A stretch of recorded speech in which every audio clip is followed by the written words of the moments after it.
Serious. People who've lived in secluded towns, what is the darkest thing that happened in your town but is kept secret?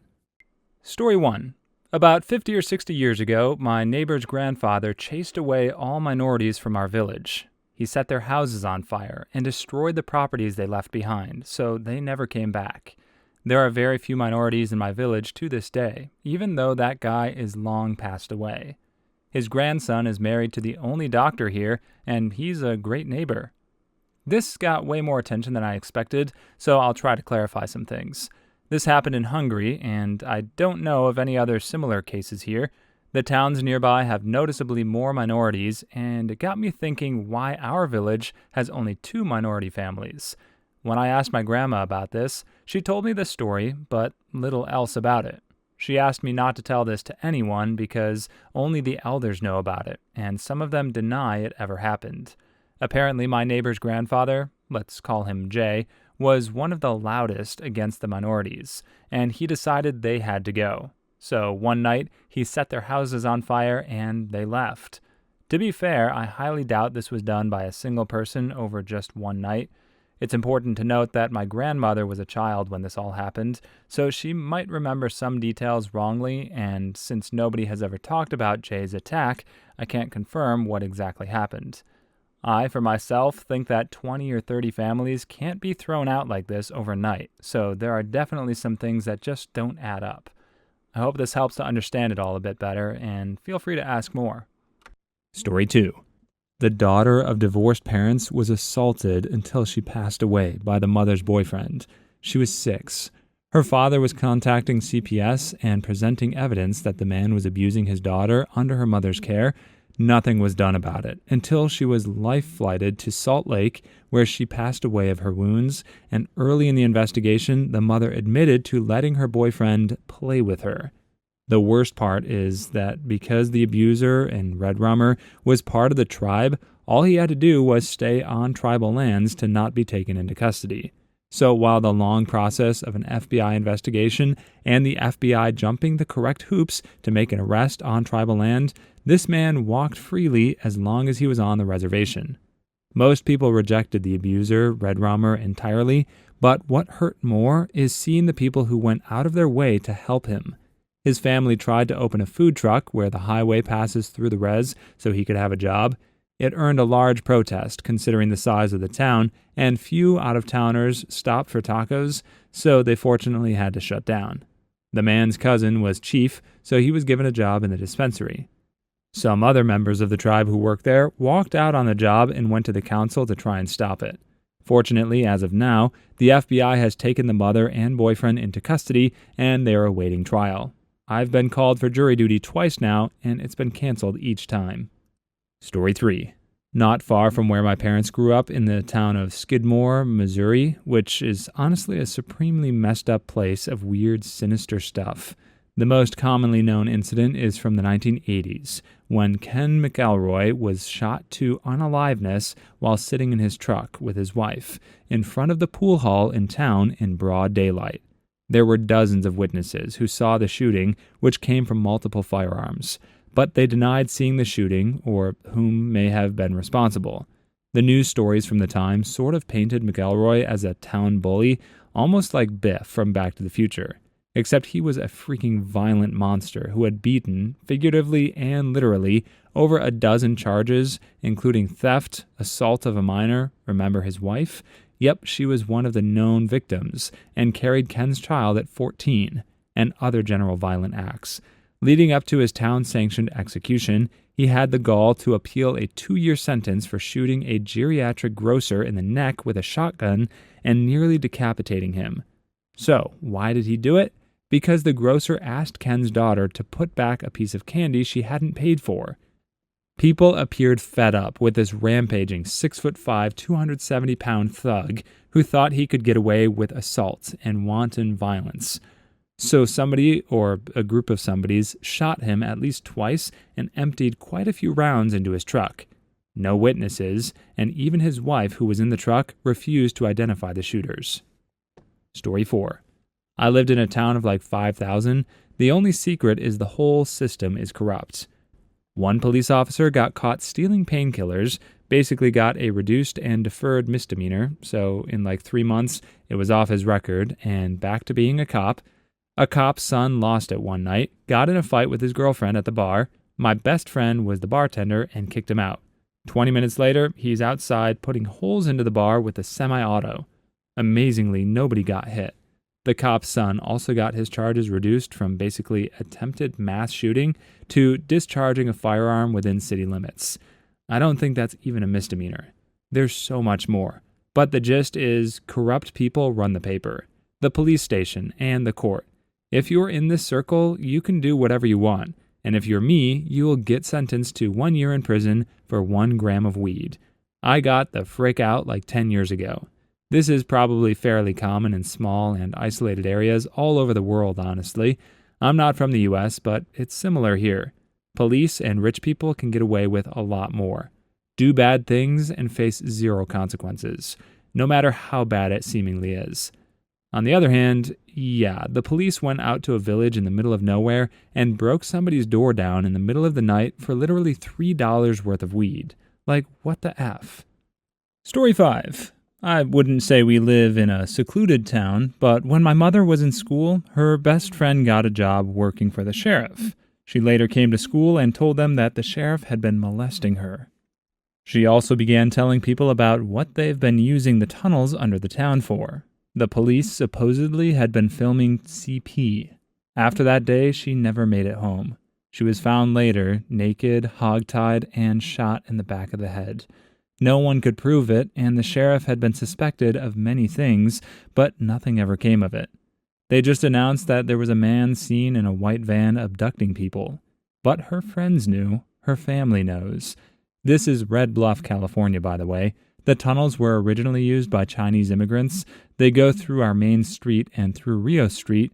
They lead to houses and some businesses, but they've been condemned. There are sensors down there, though, so if you get in, the police are right there to get you out. The little girl's name was Rochelle Ward, and the sheriff supposedly responsible was Koenig, but he passed away years back of old age. Story 6. A family friend was super drunk. He was walking home and fell unconscious on the road at the bottom of a hill. Another family friend, small town so we all know each other, was driving home late. He heard a thump and a crunch when he went over a hill. He got out of the car thinking he hit a wallaby or something. He instead found his friend unalive. Everyone decided to forget what he did because it really wasn't his fault.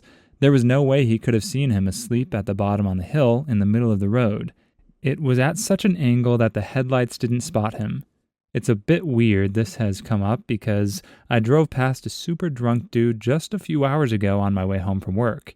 He was drunk and stumbling on the road. He fell over and lost a thong, a flip-flop to you Americans. I called the police and told them. They said they'd pick him up and take him home where he would be safe. Didn't want a repeat of what happened back in my hometown to happen to that random drunk guy. Story 7. I returned home from school one day to a very powerful smell of gasoline throughout my neighborhood and every emergency responder our town had. It was later found that a father of 3 little girls who wasn't living there tucked all 3 girls into bed and slit their throats. He gained access to the house by dismissing the babysitter. He then tried to blow the place up by flooding the basement with gasoline and calling the mom, telling her, "Come home, I've hurt the girls." Thankfully, the mom went to authorities instead. If he was successful, my house would have blown up as well. The father turned himself in and has been in prison ever since. The daughters were memorialized with a playground, and the house has been torn down. I'm not sure what happened to the mom, but I've heard here and there that she has found peace in a new town. To address the off-topicness, I was reading posts when I decided to chime in with this story, and the kept secret part slipped my mind. Honest oops. Was going to remove, but lots of people were already curious. Story 8. Over the summer, there was a guy found hanging from a tree on the sheriff's property. The sheriff disliked this young man and treated him poorly during his incarceration at the county jail. Many witnesses said that the day he got released from jail, the sheriff invited him to his secluded property and told him he could help him get back on his feet. 2 days later, a couple of teenage boys fishing in a creek discovered the guy hanging in a tree. Authorities were notified. No investigation was done, and it was immediately ruled a seppuku. This boy was a known drug addict with no family or friends, so there was really no one to press the issue. The local news wrote a small article on "Man found unalive from apparent self-harm," and then it was hush-hush after that. It's just one of those things we will never know. This is uber messed up. Story 9. In the 80s and early 90s, my town was run completely by dirty cops. Drugs were run by the cops, and people who didn't do as they were told would go mysteriously missing, and eventually, most of them wound up unalive. It took the feds to clean the place up and install a new set of clean cops. I've been getting a lot of questions about the Copland movie. I've never seen it, but I Googled it, and no, it's not there. I'm not going to say the town name of where I'm from because it's an everyone knows everyone kind of town. But I'm from a small town in California and still live there. This all happened before my time, and I was told about it by people who lived through it. My best friend's dad being one of them. Story 10. Coal mine country, Pennsylvania. Lots of stuff happens. Guy was molesting his daughter and her friend. Went to jail for a few years. When he came back, his house mysteriously burnt to the ground with him in it. Another guy got caught selling crack to a couple of local kids. Yes, I'm that old. He was found in the middle of the street having been run over by a large vehicle repeatedly. A woman stole some jewelry from her elderly neighbor. She lost her hand in an unknown accident. Guy beat his wife. He left town with 2 hands that were destroyed by a ball-peen hammer. Teenage girl ended the life of another girl's dog over a boyfriend. Now she sports a nasty scar across her face and is missing an eye. That and lots of smaller stuff. Justice is handled locally. Story 11. Small town of about 2,000 to 2,500 in the Midwest, when suddenly about a fourth of the population just up and left. No word, no nothing. None of them had kids or extended family, and none of the papers said anything about it. This was back in maybe the late 80s. This happened when I was pretty young, but I just remember one day one of my teachers wasn't there, and I found out from my parents a ton of people had just left overnight. Most personal belongings were taken with them, but mattresses and furniture were still in their houses. I still have no clue what that was about, and when I've asked my parents more recently, they said the rumor around town was that all those people worked for the CIA or FBI and were reassigned all of a sudden. Story 12. Well, we had the 32-year-old son of a prominent member of town assault and sodomize a 14-year-old girl. Notable quotes from the kangaroo court: "She was begging for it. You see the chest on that one? How was I supposed to know? She didn't really try hard to stop anything." Anyways, he got off with a slap on the wrist. 2 weeks later, he was found by cleaning staff in the local gym, beaten with a wooden broom handle shoved up his butt. Rumor was that it was a group of guys from the high school that jumped him after another chick lured him in there. Honestly, a lot of people know who did it, but no one breathed a word. He survived, but left the area and basically just disappeared. Story 13. My mom told me this story once, that back when she was growing up in a small farming community in Ohio, there was some kind of neighborhood party attended by a bunch of families with kids all around the same age. All the kids, including herself, had this, big slumber party in the basement. They wake up the next morning, and one of the kids is found in the middle of the road having been hit with a truck, but with his whole body zipped all the way up in his sleeping bag. None of the kids owned up to doing it, and the adults could never figure it out either. After a while, people just started moving on with their lives, and everyone pretty much forgot about it. Story 14. Several young boys, ages 9 through 11, went missing in the village, and it was suspected that a group of boys from the same school were responsible. They were heard talking about it on 2 occasions, about how they end the lives of whoever they don't like. However, their parents apparently attested that they never let them out of sight outside of school hours. This group of kids was known for skipping school to sniff glue and drink alcohol, by the way, but their parents obviously denied it. Only one of the 6 missing kids was ever found, in a creek, with injuries like he was stoned to death. Police said he fell down the creek accidentally, though. This was about 20 years ago in Europe, by the way. Story 15. The Garnerville Pits Massacre. Multiple women red-rummed at a remote swimming area in an old abandoned quarry. One girl survived, but the killer was never identified. Not long later, a woman was found unalive in a storage shed owned by the sheriff at the time. They arrested a man who was found out of town with no connections to the woman and sentenced him to life. It later came out that the sheriff had been having an affair with the woman, but charges were never filed. Some speculate that the sheriff could be responsible for multiple Red Rums, including the bloody Garnerville Pits massacre. Story 16. It's still happening in my town. This specific event happened directly in my gated neighborhood. A member of a Russian gang got his house shot up before they went inside to finish the job. My wife saw them drag out the body. Organized crime bosses live in my town and the 2 neighboring towns. I live in New Jersey. Edit. Getting asked a lot about where exactly? Millburn, Westfield, Short Hills, Springfield. I live in one of those towns. That's all I feel comfortable saying. Story 17. Nothing with me, but when my mom was a kid, she lived near a state park in New Hampshire. It's called Bear Brook. In the 80s, multiple dismembered body parts were found in a blue barrel. An investigation happened, but the killer was never found. In the early 2000s, another barrel was found, dating back to the time of the first barrel.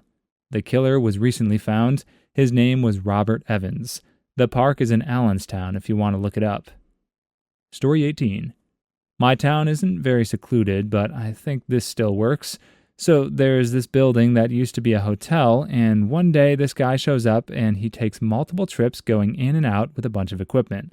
They found him a little while later in his room. He had assembled an entire guillotine and cut his head off.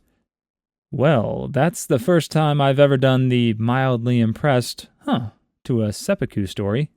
Story 19. Not so much a dark secret, but my town houses a bombing range that is still in use. No one has ever met anyone who works on it. No kids at school ever have parents who work there. We never see planes or anything, but there's a guard at the gate. What was truly odd is that if you ask a resident about it, we all say the same thing. Oh, the bombing range? There's nothing out there. Story 20. Everyone knows about the fun part of Centralia, Pennsylvania, the spooky mine fire, the ghost town, etc. What most don't know about it was how divided the town became and how they ganged up on the kid who fell in, Todd. How they harassed him and accused him of lying for political gains. He was just a little kid who suffered a near-death experience, and his own neighbors started a smear campaign against him. Story 21. In Mom's seaside hometown, there's a decommissioned lighthouse offshore. Even though utilities to the lighthouse have long been disconnected and the building locked, residents have noticed the beacon turn on at late hours of the night, just for a few minutes, then mysteriously grow dark again. It happens so infrequently that the time of illumination can't be predicted. As I once described here, no one has figured out how or why this happens. Story 22. The doctor who tried all these wacky treatments to save his young patient from tuberculosis and became infatuated with her. After she passed, he eventually robbed her grave, mummified her, and lived with her body for 7 years before being found out. Did not go to jail and lived his years out in town, I believe. Story 23. A father held his wife at gunpoint and threatened to shoot her in the head in front of their 7-year-old daughter. Went on a wild police chase. He still lives in the town. There also was another dad who abused his wife and their children, still lives here as well. Story 24. A cop was a child molester, and it was widely known. He went with a group hunting in the woods and never came back. Not that I mind, but what was he thinking going group hunting into the woods despite being widely known as a pedo? Must have been seppuku. Please leave your stories in the comments. I'd love to make a video of them in the future. Also, don't forget to like and subscribe.